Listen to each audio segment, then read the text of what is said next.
voilà, l'idée c'était de trouver une alternative donc aux herbicides, alors aussi bien des graminées mais aussi des dicotylédones, qui soient adaptés donc à des fameux sols qui sont agrolimitants. C'est-à-dire que c'est tout sauf un pauvre mélange de gazon qu'on pourrait trouver en jardinerie. Croyez-moi, il y a vraiment un long travail de R&D derrière. On a été chercher des espèces qu'on trouve en montagne comme la fétucovine ou la fétuque de Mitrasante, donc qui vont se mettre en dormance. Donc on ne parle plus de gazon, on parle bien d'enherbement. L'inconvénient à terme, quand on végétalise, c'est de faire exactement comme on l'a fait là, toujours maintenir une zone de passage. Vous avez des surlargeurs, vous avez un trottoir qui fait 3 mètres de large, très important, vous réduisez la surface à désherber. Votre trottoir, vous maintenez une bande d'1 m 20, 1 m 30, la norme PMR c'est 1 m 30, de toute façon ça restera un sablé, ça ne changera pas, donc il y en a qui laissent que 70 cm, et vous maintenez une zone de passage. Le matin il peut y avoir de la rosée, quand il gèle ça peut devenir glissant, quand il y a des graminées, forcément il y a du givre qui se met sur les herbes, voilà, donc ça, et à terme le gazon il renouvelle 50% de sa masse racinaire, donc un jour ou l'autre il y a de la matière organique qui va s'accumuler, donc ça risque de coller aux godasses, etc. La pelouse c'est un poumon vert quoi. Et je pense que voilà, c'est en plein dans l'air du temps quoi.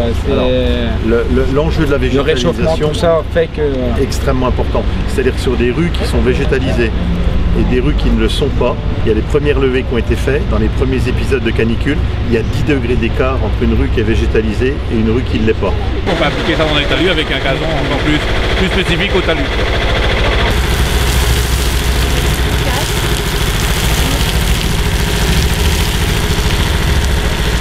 La ville d'Avallon s'est engagée à implanter une borne de recharge de voitures électriques sur sa commune.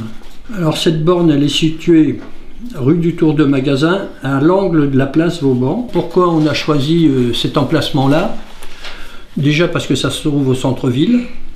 Donc possibilité aux gens qui vont recharger la voiture, de passage ou pas, d'aller faire éventuellement des courses ou peut-être, je sais pas, aller consommer quelque chose.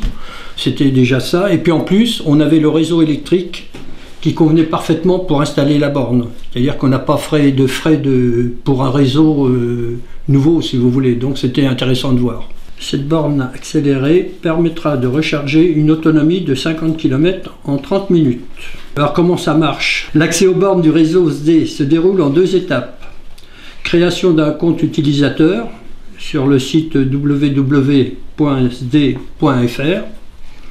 Cette ouverture de compte permet soit de recevoir un badge personnalisé, utilisé comme carte d'accès à toutes les bornes du réseau SD, soit de flasher le QR, le code d'une borne du réseau SD avec un smartphone pour accéder à la borne. On pourra recharger 2 véhicules en même temps, électriques ou hybrides aussi.